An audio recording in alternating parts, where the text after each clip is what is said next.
just came in and I started laughing because I forgot I left it this way. I went to the fire station yesterday, and it's just funny when I walked in and saw it. So I thought I ought to put this on video because I was going to take all this back apart.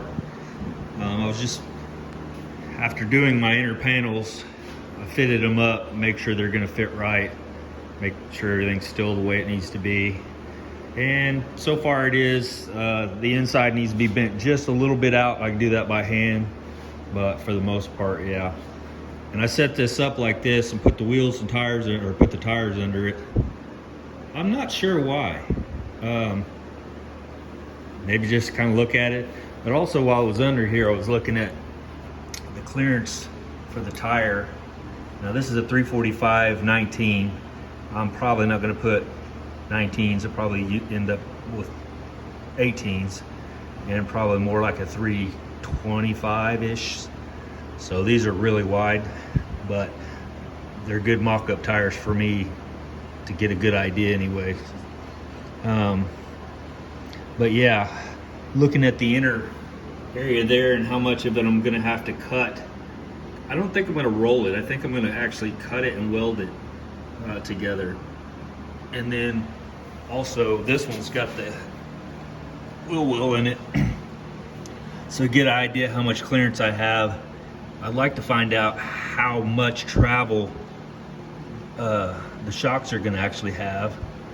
That way, you know, if I need to modify this up here, we talked about that a long time ago, I can come up with it and then come over for more clearance. But yeah, just stuff like that. It's kind of kicking around, but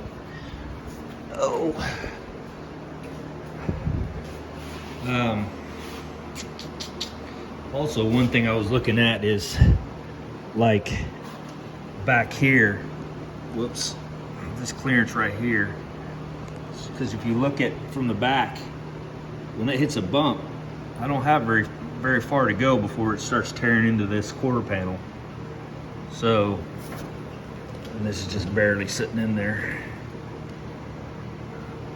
But anyway, this area here, I thought, you know, if that hits, I'm not sure how much travel I have. So that's the main thing I was getting at. So everything else looks good. It's still fitting up good. It looks more like a car. Several people have said that. It's like, well, yeah, it's got tires underneath it, but that's gonna make it look like a car. Everything else is finished. I'm gonna run one more time because I took a camera and went down in here and I still see some bare spots. So I'm gonna run some more internal frame coating up through there. But other than that, this part is done.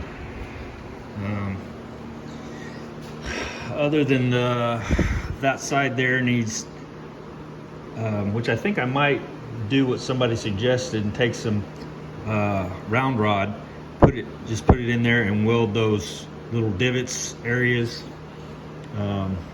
closed instead of trying to put a patch panel in there. So I think that's what I'll probably do. So yeah, so I thought I'd better give you guys a look at that.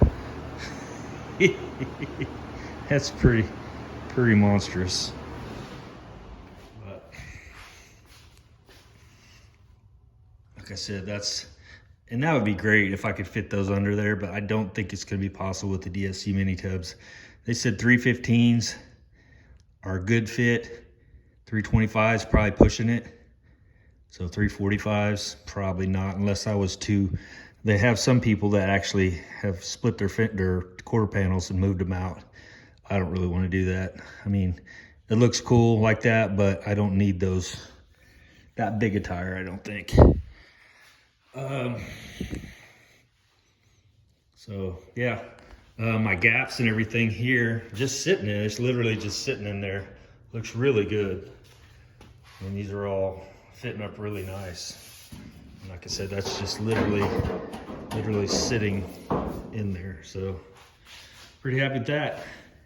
So I'm gonna take this, blow this back apart, and finish up that inner, whatever the hell it's called. I have no clue what that thing's called.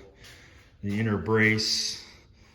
And then, yeah, I gotta move this stuff around, get this thing over here so where I can start doing some work on that. All right, see you guys. All right, so here's what I got. This is what I did. I took these rods here and melted them in with my TIG welder. It turned out all right. That's not bad. I mean, it ain't great, but hey, one thing I will say, welding to galvanized sucks bad. Lots of nasty stuff coming off of it. I'm surprised I was even really able to weld it, but it did. I cleaned a lot of it off first, but still, it still wanted to turn yellow and white and different colors and all that. But it's in there, it's gonna be good. I left some fat back here just so it'd be strong, but you know, it's just a brace. But I'm getting ready to do the same thing to this one. And you can see here, basically the same thing I did there. And I started off with small rods on the other one. I'm gonna start off with a fat rod on this one and just try to kind of tack it down and then come back and just melt it all in. So that's the plan.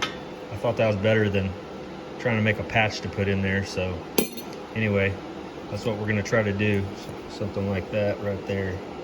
Because that's about to bust through that metal. I don't know if you can see that, but so it may take a little bit more than that actually to get down in there. But anyway, that's the plan. That's what we're gonna do. That one turned out all right. So, and it's fun. I love TIG welding. It's a lot of fun. This has been tons of practice for me too. So, just feeding rod and just doing it has been good.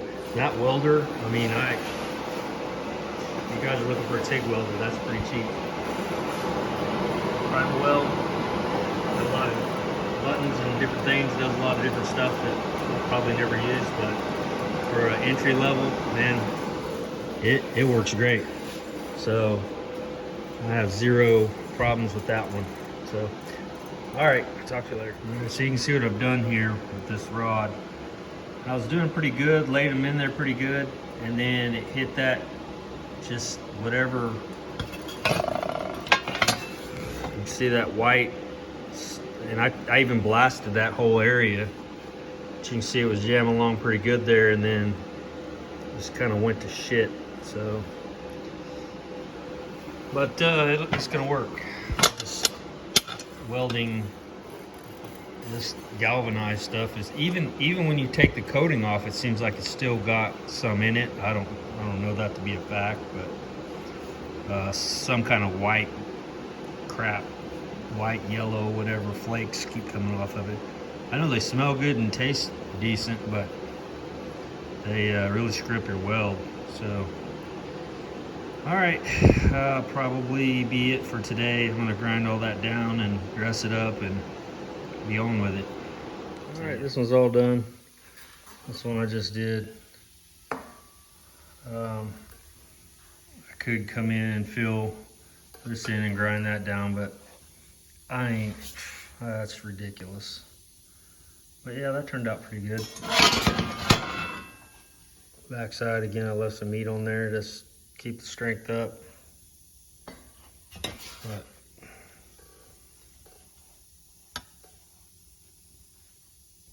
not perfect, but I'm getting better, and lots of practice with the TIG machine, so that's good. All right, see ya.